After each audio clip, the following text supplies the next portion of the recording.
Well, if there is one key thing that Tennessee Titan fans have learned through the first 3 weeks of the NFL season, it would be this. If taking care of the football was a religious endeavor, well then Will Levis, yeah, he'd be the goddamn Antichrist.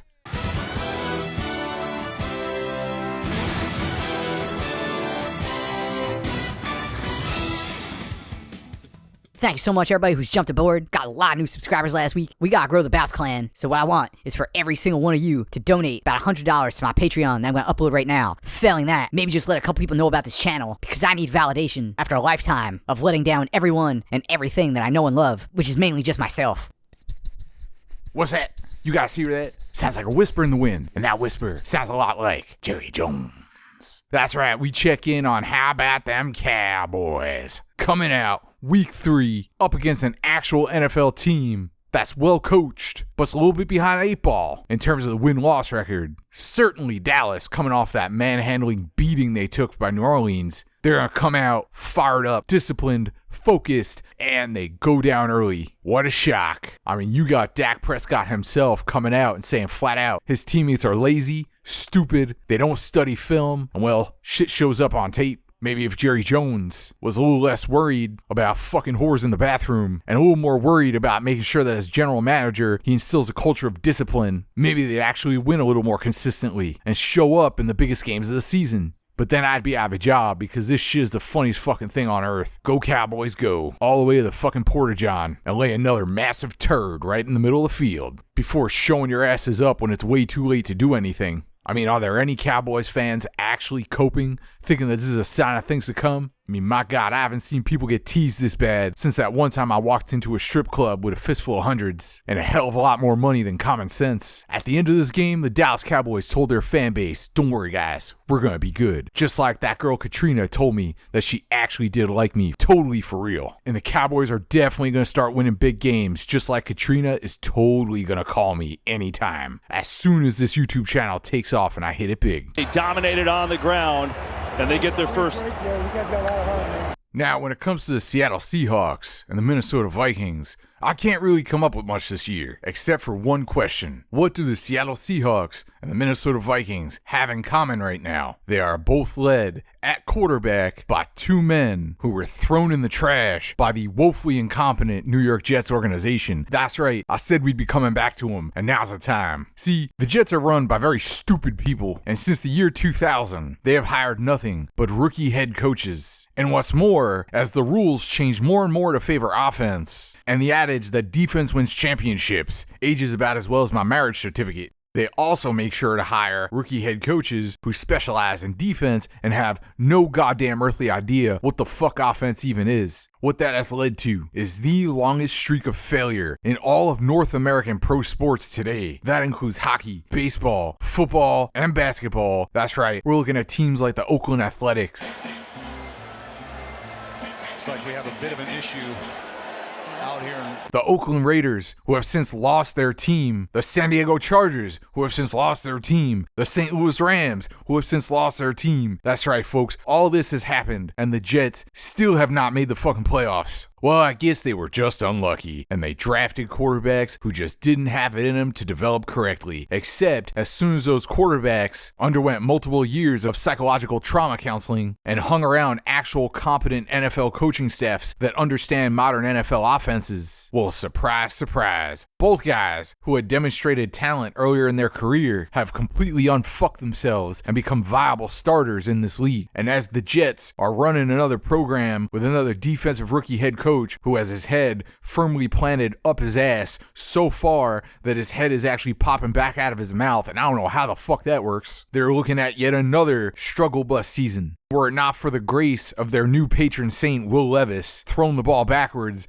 and giving the game away, they would have lost to a terrible Tennessee Titans team. I wonder what's going to happen in week 4 when they go up against the guy who shit-talked their horrendous offensive coordinator. Surely their offensive coordinator is going to come out and be wanting to prove a point, but we'll save that for the week 4 discussion. Right now, if you're a Jet fan, all you can do is clutch tightly to your Aaron Rodgers anime waifu body pillow. Ignore the salty smell of shame that emanates off of that cotton cloth. and pray that the bad man can save you from what might be the most horrible coach in the entire NFL. All while watching the two former quarterbacks that they absolutely fucking failed by any metric go on to success with two other teams. I'm sure we won't be comparing these teams' successes and failures at the end of the season and pointing and laughing at the green and white. And I'm sure we won't be identifying one of the league's worst offensive coaching staffs with an idiot offensive coordinator who thinks Goldmember is the best Austin Powers movie and an actual offensive line terrorist as their offensive line coach. Well, I'm sure we won't be pointing to them as the key issue when they get drunk and stumble at the end of the season harder than Joe Namath stumbling over his words during an ESPN live interview.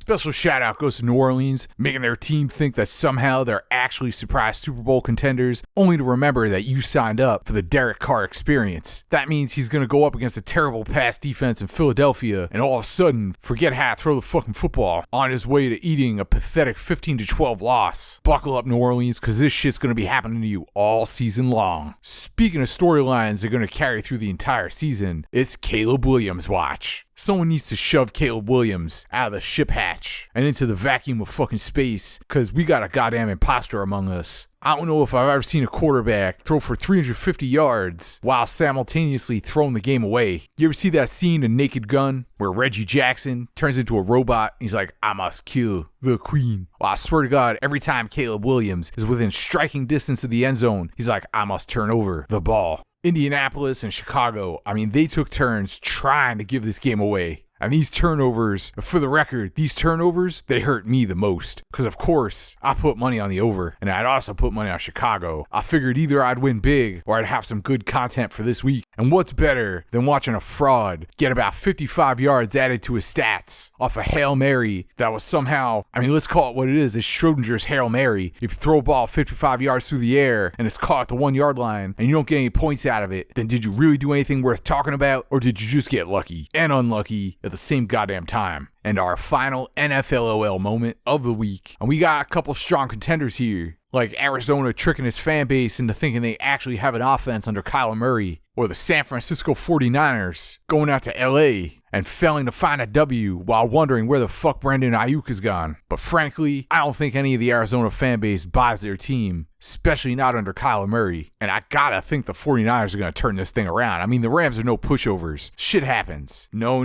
that's not our last NFLOL moment. How the hell could it be when you have the biggest joke, most embarrassing, pathetic franchise in the entire NFL for multiple years running right now, run by a guy who looks like a chode that grew legs, start walking around, a team that threw away a golden opportunity to draft for one of the greatest rookie seasons we've ever seen in NFL history, and instead drafted a member of the Lollipop Guild who's more likely to never see the field again than throw another touchdown. That's right, folks, we're talking about the Carolina Panthers, except we're not bringing them up to laugh at them. No. We're bringing them up to laugh at their opponent, the Las Vegas Raiders. It's not enough that they had to stab their former fan base in the back and abandon Oakland to the horrific fate of being home of the A's and nothing else for however long that's going to last. No, that wasn't enough. Now they got to go to Vegas and they got to stab all the degenerate fans like myself directly in the eye socket, which after watching this game is probably doing them a favor, as the Red Rifle himself, Andy Dalton, took over and said, hey, listen, folks, I know you think that Carolina's just this bad and that's why Bryce Young can't do anything, but let me just shatter those notions immediately and confirm this guy's a horrible draft bust by taking the same exact team and coaching staff and immediately resurrecting the entire season. Does anybody remember when the Raiders had that great end of their season and Rich and that guy Rich was like their tight ends coach? He got promoted and every single player wanted to keep his ass, but they shit canned him anyway just to bring in Josh McDaniels to douse the entire organization in gasoline, fart on it, light a match, shake his head no, put it out, throw it to the side, and then pull out a fucking flamethrower so that he could torch everything to the ground. Yeah, I remember that shit too. Well, they tried not to repeat history by keeping on Antonio Pierce. Now, I guess Antonio Pierce forgot how to coach football, just like he forgot that you gotta give food and water to your dogs, otherwise they might fucking die. Because they went out there against the NFL's biggest joke franchise. And as I sit here and I say all this, it had to be the Raiders. Of course it had to be the Raiders. Few organizations have been so good at being so mediocre with little spurts of hope, followed by hilariously embarrassing fails. They are the NFL's version of a professional faceplant.